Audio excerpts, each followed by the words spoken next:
Hey everyone, I want to tell you about a newly discovered exoplanet. About 6 light years away from Earth, there's a small, dim, red dwarf star called Barnard's star.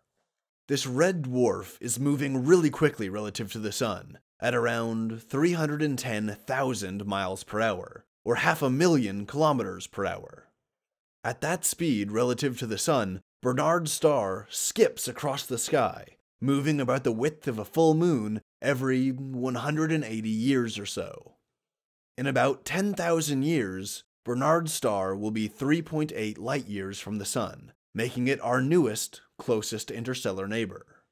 And excitingly, a new study has found an exoplanet, a super-Earth, orbiting Barnard's star. Now, an important thing to keep in mind about other stars is that they might be hotter or colder, or brighter or dimmer than our Sun. So the habitable zone, the so-called Goldilocks zone, is at a variable distance from the star. It depends on how hot and how bright the star is. The Earth sits near the middle of the Sun's habitable zone, about 150 kilometers, or 93 million miles, away from the Sun. Barnard's star is much smaller and much cooler and dimmer than our Sun. It's only 3% as bright, so its habitable zone is much smaller and much closer, existing just 4 to 9 million miles away from the star. In comparison to our solar system and our Sun, 4 to 9 million miles away from the Sun is about the distance that Mercury orbits. But where Mercury is blasted with heat and radiation and it's scorched into this sterilized wasteland at that distance, at the same distance from Barnard's star, there orbits a frozen super-Earth on the cold edge of its habitable zone. At this point around Barnard's star, we're at the snow line, where it's so cold that water and other volatile compounds start to condense into ice. But liquid water could theoretically still exist on the surface of the exoplanet, depending on the composition of the atmosphere.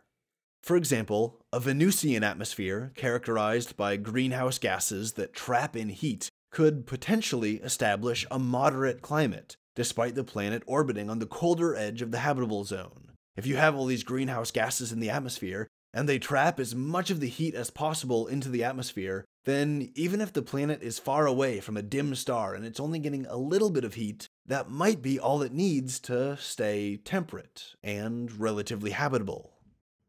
Unfortunately, this preliminary study only detected the presence of the planet, and it didn't determine anything about the composition and the cycling of the planet's atmosphere. It'll take future studies, with more advanced imaging and observation equipment, to make more informed conclusions about the planet's surface and climate.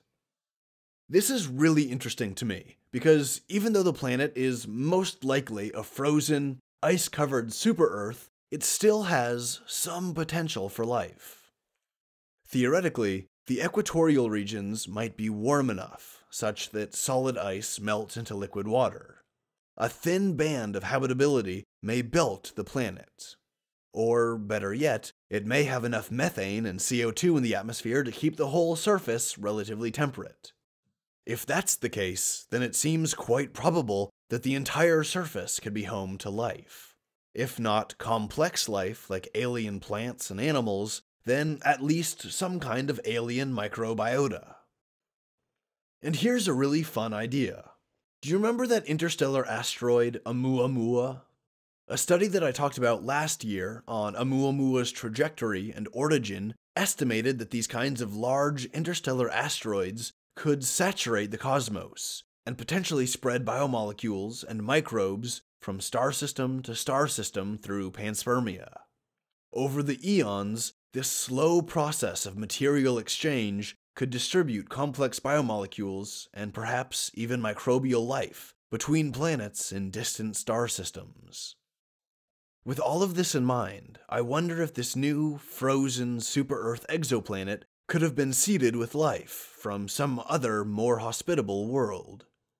And because of Barnard's star's proximity to our own star, and thus this exoplanet's proximity to Earth, I have to wonder if that other, more hospitable world could have been our own.